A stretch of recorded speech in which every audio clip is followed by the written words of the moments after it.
Go.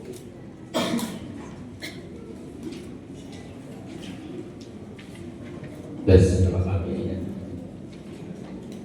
Baik Bapak Ibu, saudara-saudari, sekarang adalah kita mendengarkan renungan.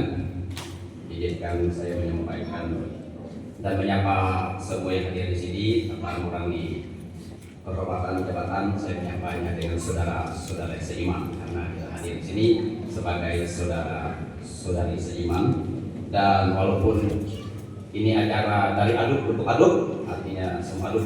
Nah, tetapi saya memberikan renungan pakai bahasa Indonesia, karena kalau pakai bahasa Betawi tidak lancar ya. Jadi, dan semoga sabar karena ada panjang sambutan juga, karena di sambutan nanti saya dapat tidak beri sambutan. Semoga pada kesempatan inilah sekaligus dirangkul menyampaikan pesan Natal dan juga pemaknaan terhadap apa yang jadi. Kalau sedikit panjang, sabar jadi jangan. Baik, saudara-saudari seiman yang terkasih, sebagian kita yang hadir dalam perayaan Natal bersama masyarakat Bengkayang dan mahasiswa di Pontianak dan di sekitarnya, ya yang namanya pasang surut itu biasa. Seperti sekarang air itu belum itu ada pasang surutnya juga. Demikian juga kehadiran kita ketika itu acara-acara itu ada pasang surutnya. Kalau saya ingat 2023 waktu itu ramai sekali 700-an waktu itu, karena saya juga memberikan renungan sehingga saya ingat persis, jadi 700-an. Dan kali ini mungkin di bawah itu, dan itu ibaratkan pasang surut seperti air kan, pasang surut gak akhir-akhir dia mengalami pasang surut air. Nah, jadi sebagian kita yang hadir di sini dan di kampus San Agustin ini tentu sudah tahu tema umum Natal tahun 2024 persis tanggal 25 yang lalu, artinya persis sebulan yang lalu sampailah sekarang ini, yang dibuat oleh KWI dan PGI, yaitu marilah kita pergi ke Bethlehem seperti yang tertera di hadapan kita. Itulah tema yang diusung oleh KWI dan PGI. Perkataan atau sabda marilah itu adalah sebuah ajakan berjalan bersama antar para gembala untuk melihat karya besar Allah yang disampaikan oleh para malaikat dengan kelahiran Yesus juru selamat dunia. Kita boleh menafsirkan dari aspek lain terhadap sabda marilah sekarang kita pergi. Tetapi pada kesempatan ini saya mengajak kita untuk memahami dari aspek ajakan marilah. Ajakan marilah. Kita tahu para gembala adalah gambaran orang-orang miskin, gambaran orang-orang sederhana yang menaruh pengharapan akan keselamatan pada Allah. Mereka sering dipandang sebagai orang-orang pinggiran, orang-orang kurang diperhitungkan dalam kehidupan sosial. Namun perlulah diingat, namun merekalah orang-orang pertama yang dipilih Allah mendapatkan warta gembira, kabar sukacita keselamatan. Ternyata begitulah misteri dari Allah. Orang-orang yang dalam logika itu tidak diperhitungkan dalam kehidupan sosial, tetapi merekalah orang-orang pertama yang menerima kabar keselamatan itu. Pengalaman kegembiraan menjumpai Yesus terbaring di palungan yang dialami oleh para gembala ini senada dengan para majus dari timur, atau biasa kita kenal dengan orang bijak dari timur. Itu adalah sosok orang-orang yang memiliki segala-galanya.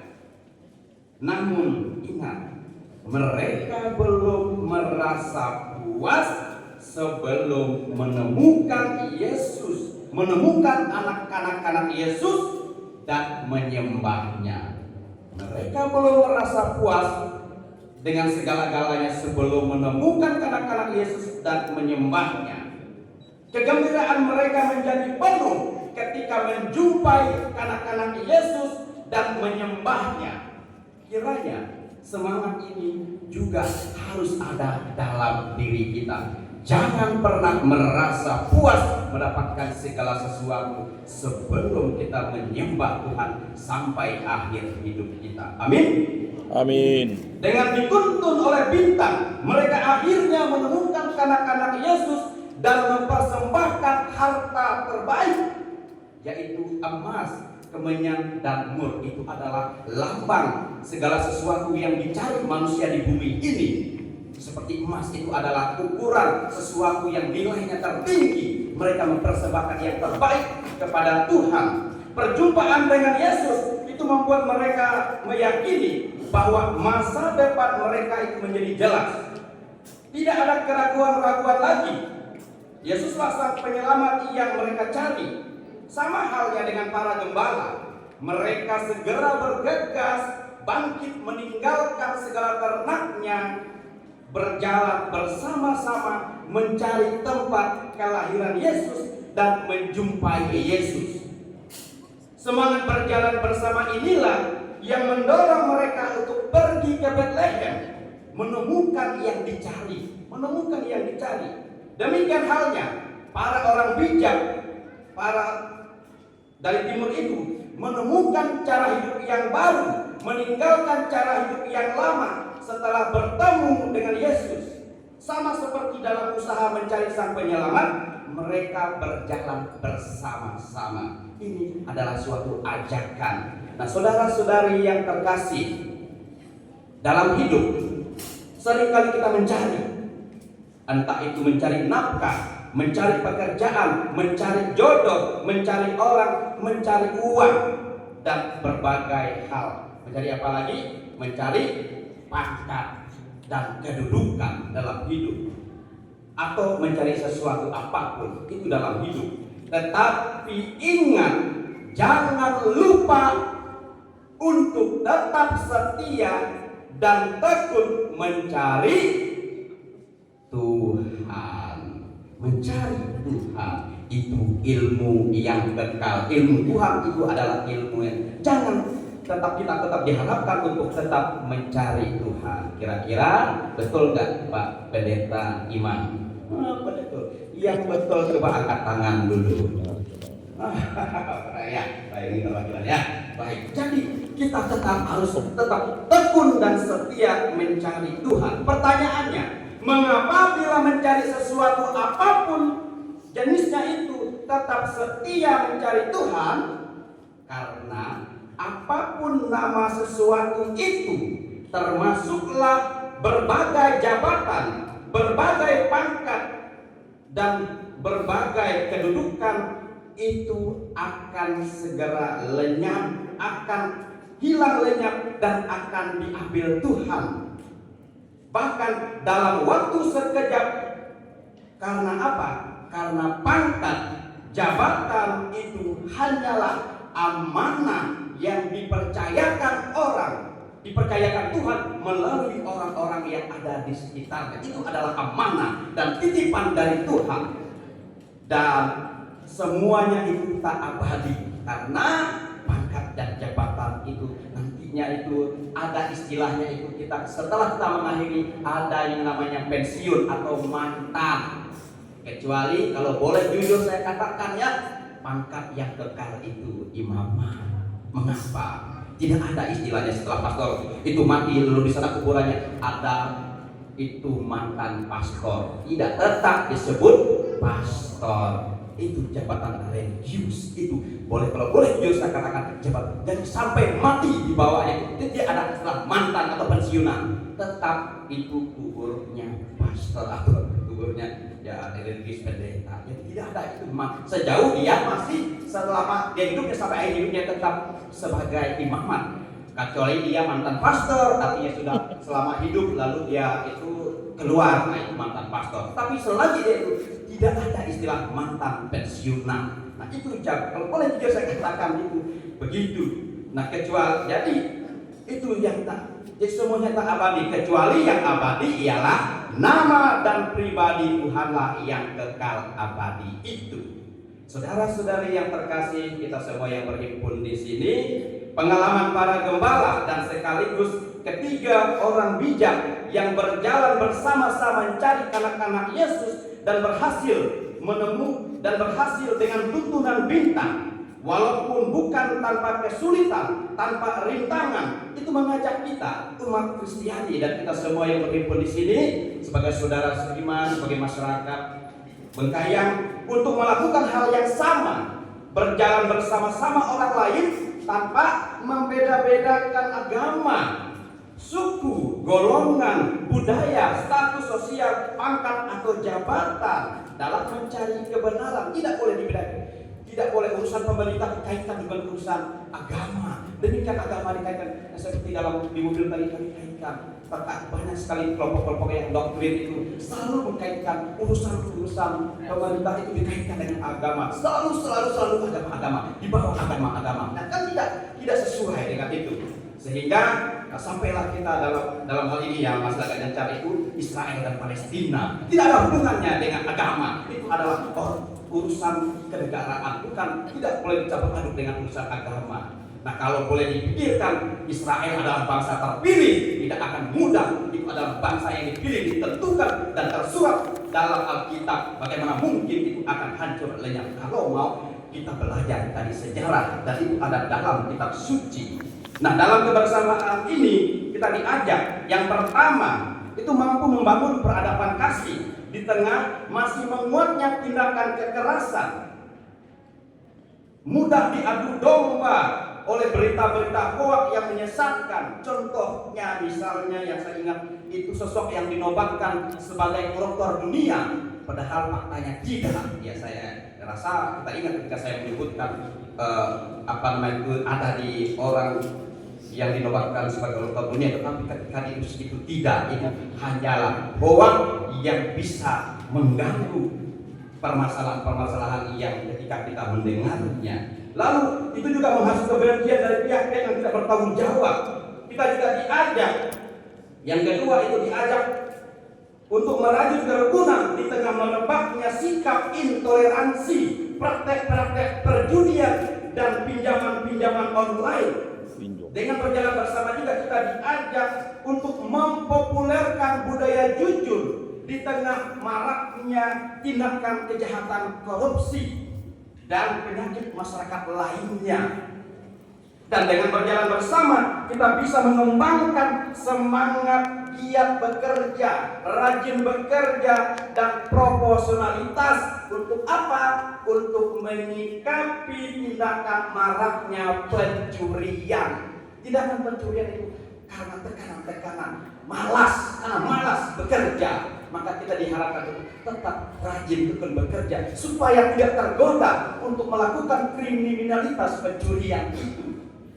Dengan berjalan bersama kita dimampukan untuk maju satu langkah dalam semangat berjalan di tahun yang baru dengan mengedepankan kemampuan bakat minat kita bertepatan dengan 3 momen penting bagi bangsa kita, yaitu pertama, menyambut ibu kota baru atau IKN, ibu kota baru.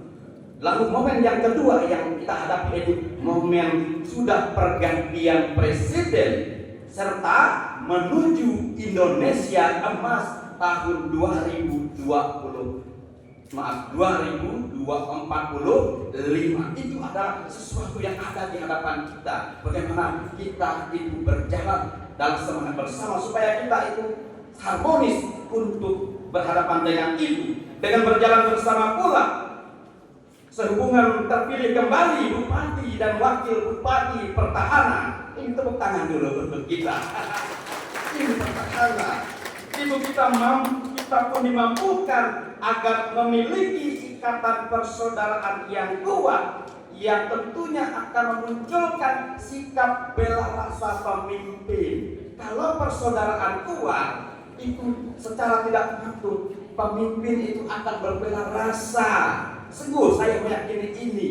Jadi seperti halnya seperti ini, kalau ini adalah wujud dukungan dari para pemerintah kita di Kabupaten Bekayang untuk agar persaudaraan yang tinggal di Pontianak ini itu semakin kuat, karena persaudaraan itulah yang mampu bisa katakanlah melakukan sesuatu ketika kita mengalami kesulitan. Saudara itu adalah maknanya sangat dalam sekali.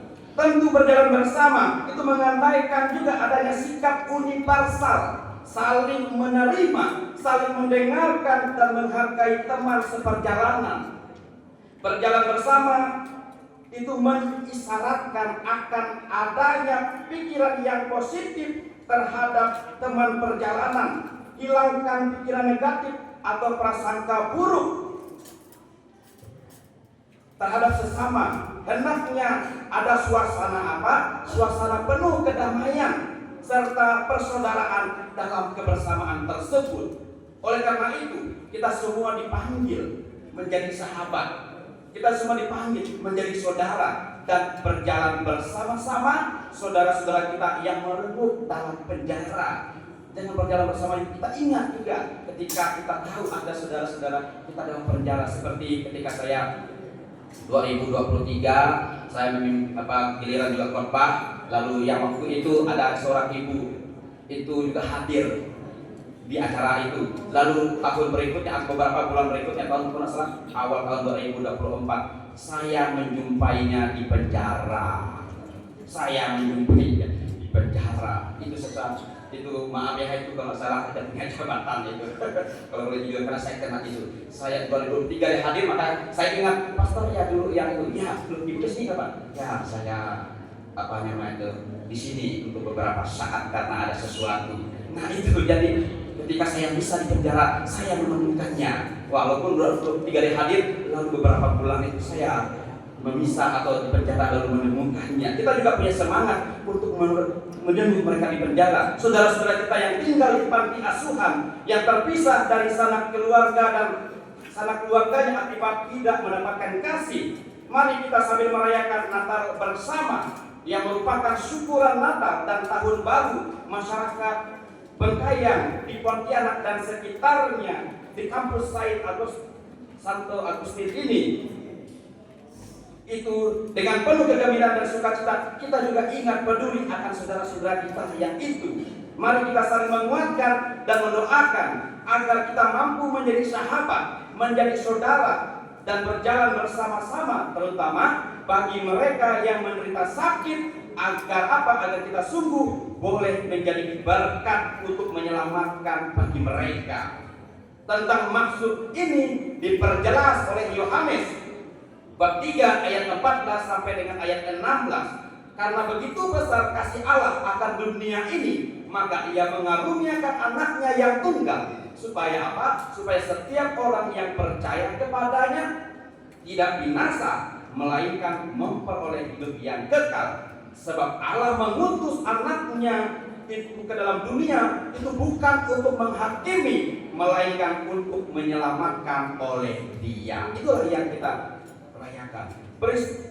Peristiwa anugerah terbesar dari Allah yang Maha Kuasa inilah yang kita rayakan dalam selebrasi acara Natal bersama ini, yakni sabda Allah menjadi manusia sesuai dengan perkataannya kepada para gembala untuk pergi ke Bethlehem melihat apa yang terjadi di sana. Maka para gembala pun pergi dan melihat Maria, Yusuf serta bayi yang terbaring di palungan seperti bacaan yang baru saja kita dengarkan. Inilah peristiwa yang penting yang harus kita kenang dalam sejarah keselamatan hingga menjadi penyelamat untuk semua orang, untuk keselamatan semua orang. Dan itu juga karena apa?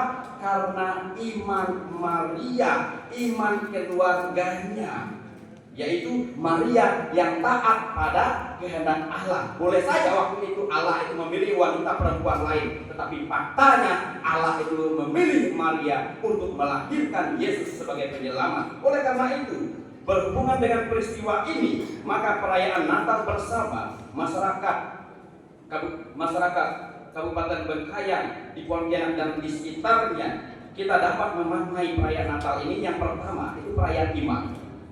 Artinya apa? Kita ingin menyatakan kepercayaan kepada Tuhan yang telah memenuhi janjinya terhadap orang-orang yang percaya dan mengutus putranya Yesus Kristus. Tentang hal ini itu dikatakan oleh Rasul Paulus dalam suratnya kepada di Roma bab 10 ayat 9 sampai dengan ayat 10. Paulus mengatakan, sebab jika kamu mengakui dengan mulutmu bahwa Yesus adalah Tuhan, maka kamu akan diselamatkan. Demikian pun juga oleh rasul yang lain ketika menjawab, ada seseorang yang bertanya kepadanya, apakah yang harus kami perbuat supaya selamat? Paulus dan Silas itu menjawab, percayalah kepada Tuhan Yesus Kristus dan engkau akan selamat, engkau dan seisi rumahmu. Kisah Para Rasul 16 ayat 30. Dan dipertegas lagi dalam Efesius bab 2 ayat 8. Dikatakan, sebab karena kasih karunia kamu diselamatkan oleh iman, maka berbanggalah karena kita masih setia mengimani Yesus Kristus hingga saat ini sebagai penyelamat. Amin.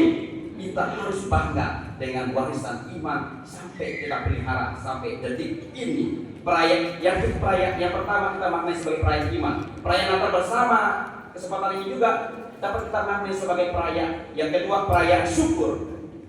Artinya kita ingin mengungkapkan syukur karena kelahiran Yesus itu juga sebagai penebus untuk memulihkan hubungan kita kepada Bapa Surgawi. Yang dulu hubungan itu jauh akibat apa? Akibat warisan dosa Adam dan Hawa sebagai manusia pertama. Namun dipulihkan lagi oleh Yesus sebagai Adam baru. Itu kita harus syukuri. Yang dulunya itu kita itu jauh. Bersyukur juga karena apa? Karena berkat iman kepada Yesus Kristus, kita diperkenankan hadir dalam perayaan Natal bersama masyarakat Kabupaten Bengkayang di Pontianak dan di sekitarnya, bersama mahasiswa kali ini lagi, dan di sini bersama para pejabat pemerintah kita yang kita cintai, yang kita percayakan untuk memimpin kita, Bupati beserta istri, Pak Sekda dan Ketua DPRD dan tokoh agama dan tokoh masyarakat. Itu kita bersyukur karena mereka sungguh mendukung kita. Maka persaudaraan itu yang kuat. Karena kalau persaudaraan kuat, ketika kita membuat kegiatan itu, pastilah ada muncul bela rasa, Oleh karena itu yang kita syukuri. Karena apa? Dan dihadirkan juga kita perkumpulan Samu Aduk Bengkayang. Perayaan Natal bersama saat ini juga kita maknai sebagai perayaan persaudaraan. Itu yang ketiga, persaudaraan. Artinya kita ingin menyatakan rasa sukacita, gembira dan bahagia bersama saudara-saudara seiman beragam suku sebagai satu daerah. Saya rasa kita orang Bengkayang itu bukan hanya satu suku, tetapi beragam suku. Tetapi kita harus punya rasa saya satu daerah. Saya, karena kalau kita pergi ke jauhan, kalau kita tahu di situ ada orang yang sedaerah dengan kita, dengan otomatis itu memunculkan rasa semangat kita, karena kita punya rasa sedaerah. Tidak jauh-jauh dari darah, sedarah istilahnya kan rasa daerah. Itu baik yang di Pontianak dan sekitarnya serta yang masih setia tinggal di daerah Bengkayang seperti para pejabat kita. Dan kini hadir di sini terutama yang Bupati beserta istri dan keluarga dan semua yang hadir itu memberikan semangat persaudaraan kepada kita. Kita berdoa semoga Natal bersama yang dapat dimaknai sebagai perayaan iman, perayaan syukur dan perayaan persaudaraan.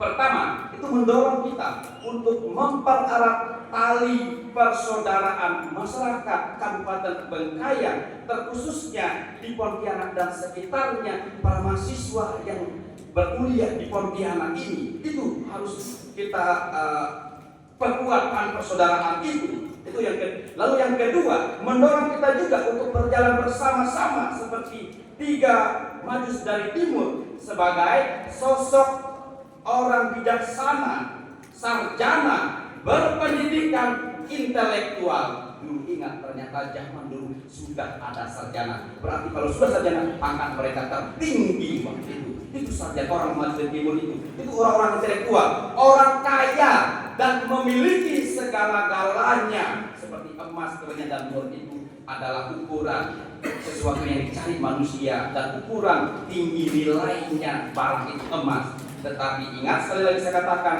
namun mereka belum merasa puas sebelum menyembah Yesus. 2 kali saya berkali-kali, jangan pernah merasa puas sebelum kita setia, tetap tekun setia menyembah Tuhan sampai apa?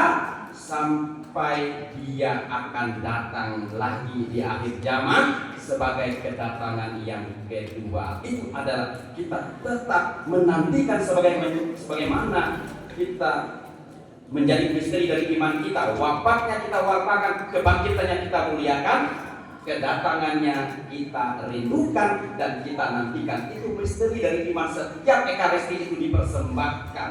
Oleh karena maka kita pun diajak agar memiliki semangat yang sama seperti 3 raja dari timur itu yang berjalan bersama-sama mencari Yesus, menemukan Yesus, dan juga para gembala. Marilah kita pergi untuk berjalan bersama-sama. Itu jangan merasa puas mencari, menemukan, mengimani Yesus sebelum Ia datang kembali. Akhir kata, selamat syukuran Natal dan Tahun Baru 2025 yang akan merayakan Imlek tanggal 29 mendatang.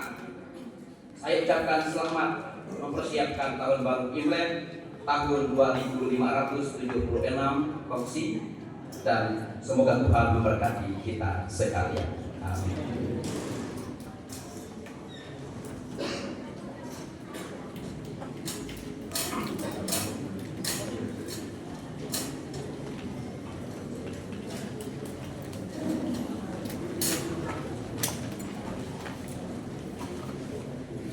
Baik, kita akan berdoa syafaat. Mari kita berdoa buat bangsa dan negara kita.